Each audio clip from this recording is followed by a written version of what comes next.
बोलो जयकारा बोल मेरे श्री गुरु महाराज की जय। सौभाग्यशाली गुरुमुखो, जीव सदगुरु द्वारा बताए हुए भजन अभ्यास की कमाई से योग अग्नि का दीपक जला सकता है। दिल में प्रेम का प्रकाश होने से ही श्रुति जो माया वह अज्ञान के अंधेरे में भटक रही है, मालिक की ओर लगेगी। मनुष्य एक सर्वश्रेष्ठ प्राणी है। जितने भी चराचर जीव, जितने भी मालिक की सृष्टि की रचना है, उन सब में से मनुष्य को उत्तम वह श्रेष्ठ माना गया है। मनुष्य के अंदर मालिक ने एक ऐसी शक्ति भर रखी है, इतना आनंद वह सुख इसके अंदर है जिसकी कोई सीमा नहीं। स्वयं ईश्वर ने मनुष्य को अपना रूप बनाया है, परंतु अज्ञानता के कारण यह मनुष्य इस भेद को नहीं समझ सकता। कारण यही है कि माया वह काल का चक्र जो निरंतर चल रहा है, यह जीव उसमें उलझ गया है। अब मनुष्य श्रेष्ठ वह उत्तम तभी बन सकता है जब उस आनंद रूपी शक्ति को प्राप्त करने के प्रयत्न में लग जाए। माया वह काल के चक्र में पड़कर यह जीव बहुत नुकसान कर बैठा है। इसके मस्तक में हर समय माया के ख्याल चक्कर लगाते रहते हैं।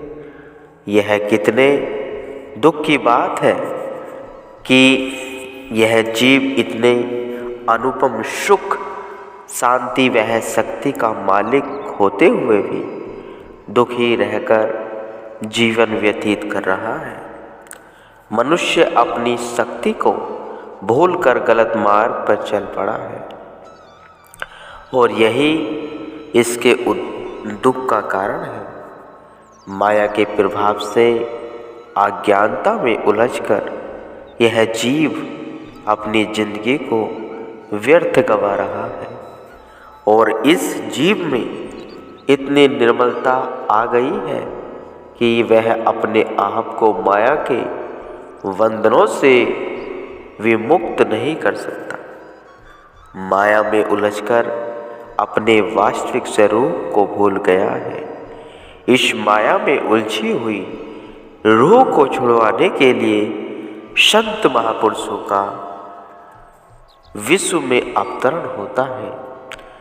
समय के संत सद्गुरु ही इस जीव को चिताते वह जगाते हैं। जीव स्वयं इस हानि को नहीं समझ सकता। माया की लपेट में आकर इसने माया के पदार्थों, धन, कुटुंब आदि को अपना समझ लिया है, और इसके मन में यह विचार दृढ़ हो गया कि मुझे इनसे शांति मिलेगी, परंतु यह जीव की भूल है। माया ने किसी की बनी है और न बनेगी, और न ही इससे किसी को शांति मिल सकती है। संत सद्गुरु ही जीव को इस अज्ञान के अंधेरे से बचाते हैं, इसमें संदेह नहीं है। जीव के अंदर प्रकाश ही प्रकाश है, लेकिन अज्ञानता का पर्दा आ जाने से रोशनी उसके अंदर छुप सी गई है, जिससे यह जीव उस प्रकाश से लाभ नहीं उठा सकता। जिस जीव तक मोह माया के पर्दे दूर न किए जावेंगे, अंदर का प्रकाश ढका रहेगा। जब साधनों द्वारा माया की दूर न की जाएगी, अंदर का प्रकाश ढका रहेगा। जब साधनों द्वारा माया की मलिनता जिसने प्रकाश की ढाँप दिया है, दूर हो जाएगी तो यह जीव अपने घट में प्रकाश देख सकेगा।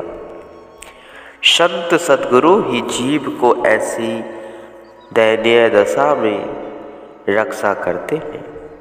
इसलिए शास्त्रों में जीव का सच्चा हितैषी संत महापुरुषों को ही कहा गया है, जिन संस्कारी रूहों ने सद्गुरु के उपदेश पर आचरण कर लिया है, उन्होंने ही अपने भीतर उस जगमग करने वाले प्रकाश को देख लिया।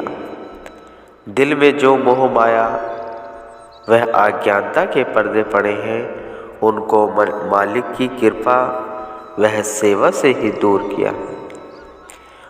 किया जा सकता है। जैसे एक बुझा हुआ दीपक जलते हुए दीपक के साथ लगने से जगमगा उठता है, इसी तरह से समय के संत सद्गुरु ही संसार में उज्जवल ज्योति होते हैं। उनकी चरण शरण वह संगति में जो जीव आते हैं वे भी उस ज्योति का स्पर्श करके प्रकाशमान हो जाते हैं। परमार्थ पथ पर चलने वाला जिज्ञासु किसी विशेष लक्ष्य को सम्मुख रखकर आगे बढ़ता है। उस लक्ष्य को सरलता से प्राप्त करने के लिए महापुरुषों ने 7 नियम बनाए हैं, जिन पर जिज्ञासु को आचरण करने की विशेष हिदायत की है, जो इस प्रकार है। समय पानी के बहाव की तरह गुजर रहा है, इसमें लाभ उठाया जाए। समय को व्यर्थ नहीं गंवाना चाहिए। अपने समय को अपनी रूह के निमित्त कार्यों में खर्च करना चाहिए। इसे भजन अभ्यास में, सद्गुरु की सेवा में और सत्संग की तरफ लगाना चाहिए। अपने विचारों में हर समय सत असत की परख करनी चाहिए। कौन सी वस्तु सत्य है, मृत्यु के पश्चात कौन सी वस्तु साथ जावेगी, रूह के काम आने वाली कौन सी वस्तु है, और उसी वस्तु को ग्रहण करने की कोशिश करनी चाहिए। तथा जो वस्तु असत है और आत्मा के लिए दुखदायी है, उससे दूर रहने का पूरा प्रयत्न करना चाहिए। संसार में माया वह माया के पदार्थों के साथ शरीर का निर्वाह करते हुए अपने मन को वह अपनी चित्तवृत्तियों को कमल के फूल के न्याय उनसे अलग रखने की कोशिश करनी चाहिए।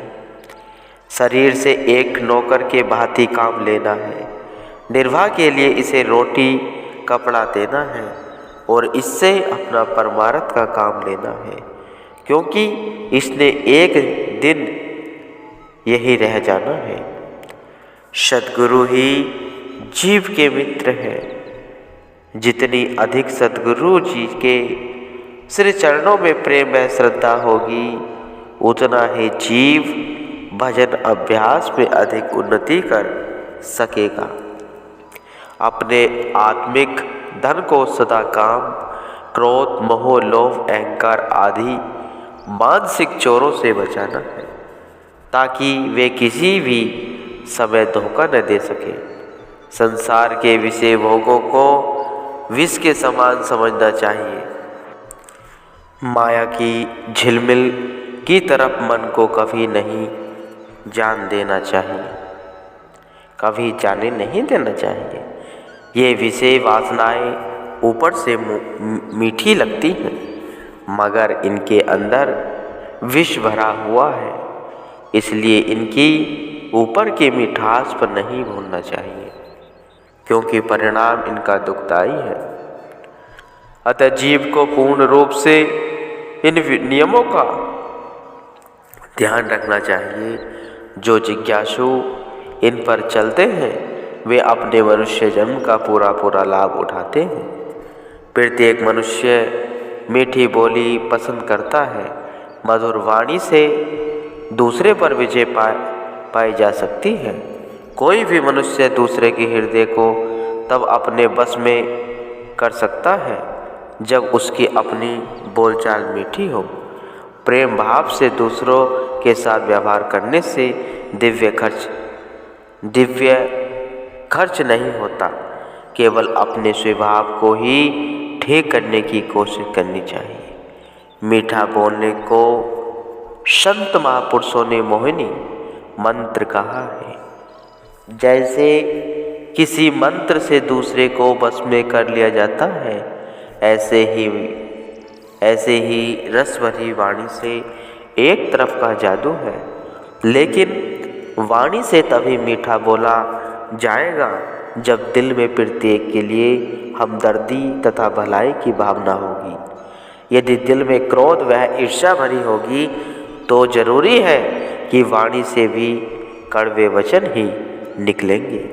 इसलिए पहले दिल से द्वेष भाव को दूर करके उस पवित्र व निर्मल बनाना चाहिए।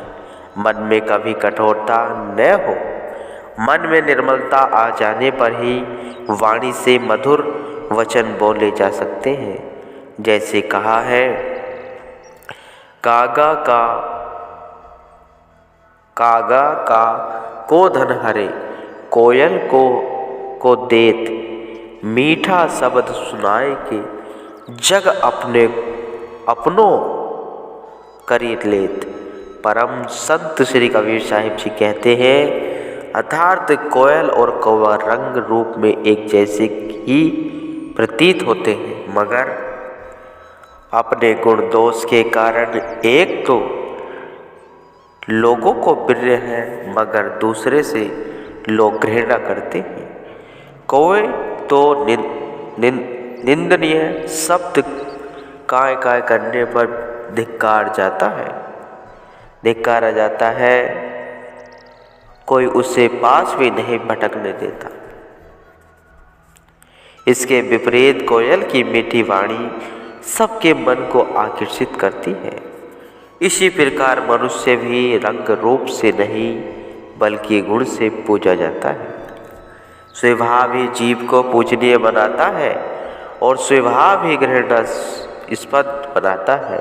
अतः मनुष्य को वाणी स्वभाव पर नियंत्रण रखना चाहिए। जिसके मन में क्रोध अग्नि प्रचंड हो, इससे एक तो क्रोध करने वाले मनुष्य का अपने दिल ही आग के बिना जलता है। दूसरा जिस पर क्रोध किया जाए उसके दिल को भी दुख देना कितना भारी पाप है। शास्त्रों ने क्रोध को चंडाल कहा है। इसलिए परमार्थ पथ पर चलने वाले प्रत्येक सेवक का कर्तव्य है कि सबके प्रति अपने दिल में क्षमा प्रेम की भावना रखे, सबके साथ नम्रता का व्यवहार करें। दीनता और दया को सत्पुरुषों ने एक अमूल्य रत्न कहा है। संत तुलसी साहिब जी लिखते हैं, तुलसी सा संसार में 5 रत्न है सार, साध संग सतगुरु शरण, दया दीन उपकार। दया और दीनता के अनमोल रत्न जिस सेवक ने प्रयत्न कर लिया है वह धनवान है। इसलिए मन में शीतलता वह वाणी में मधुरता होनी चाहिए। सबके प्रति शुद्ध भावना हो ताकि मनुष्य स्वयं भी शांतिपूर्वक जीवन व्यतीत कर सके और दूसरों को भी शांति प्रदान कर सके। आहार, व्यवहार और विचार, इनका आपस में चोली दामन का संबंध है। विचारों का आहार तथा व्यवहार के साथ घनिष्ठ संबंध है। सबसे पहले जिज्ञासु को अपने आहार पर विशेष ध्यान रखना चाहिए।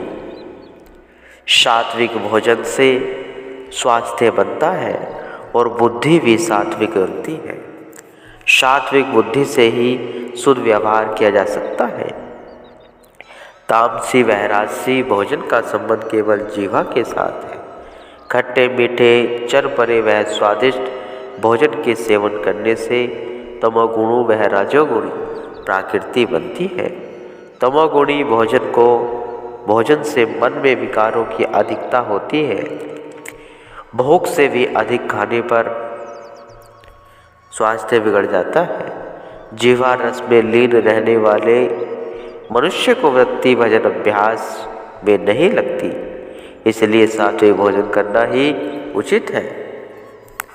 हल्का और ताज़ा भोजन सेवन करना चाहिए जो स्वास्थ्यप्रद हो और चटपटा न हो। सात्विक भोजन करना ही उचित है।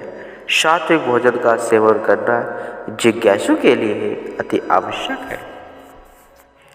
व्यवहार करते हैं, व्यवहार कहते हैं शारीरिक तौर से बोलने, उठने बैठने, लेन देन आदि को व्यवहार के शुद्ध होने पर विचार भी शुद्ध होते हैं। जिसका व्यवहार गलत है उसके विचार भी मलिन होंगे। संत महापुरुष फरमाते हैं कि जिज्ञासु व्यवहार गलत है, जिसका व्यवहार गलत है उसका परमार्थ भी ठीक नहीं हो सकता। परमार्थ पर ठीक तरह से चलने के लिए जरूरी है कि अपने व्यवहार को ठीक किया जाए। सत्य बोलना, सभ्यता से बोलना, स्वार्थ रहित काम करना, चोरी व झूठ से बचना, किसी भी की निंदा न करना, ये सदाचरण के चिन्ह है। जब व्यवहार ठीक होगा तो कुदरती तौर पर विचार भी शुद्ध और पवित्र होंगे। इसलिए अपने व्यवहार को सदा ठीक रखने की कोशिश होनी चाहिए। विचारों का उत्तम होना मनुष्य के लिए बहुत जरूरी है। मनुष्य की कीमत विचारों से ही होती है। अच्छे व उत्तम विचार सब पसंद करते हैं, लेकिन विचार उत्तम तब होंगे जब आहार और व्यवहार सब संयम पूर्वक हो।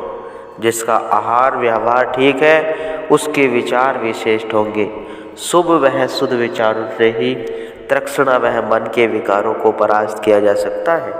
शुभ विचारों से ही अच्छे कर्म करने की भावना दिल में पैदा होती है और इन निष्काम कर्मों से ही भजन अभ्यास और परमार्थ के पद पर सफलता प्राप्त की जा सकती है।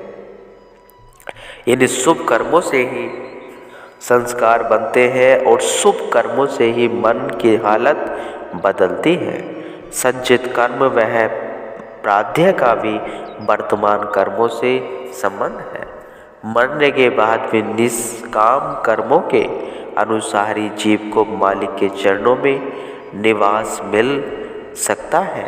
इसलिए जरूरी है कि श्रेष्ठ कर्म करने के लिए ही अपने आहार, व्यवहार और विचारों को शुद्ध रखना चाहिए। गुरुमुखो।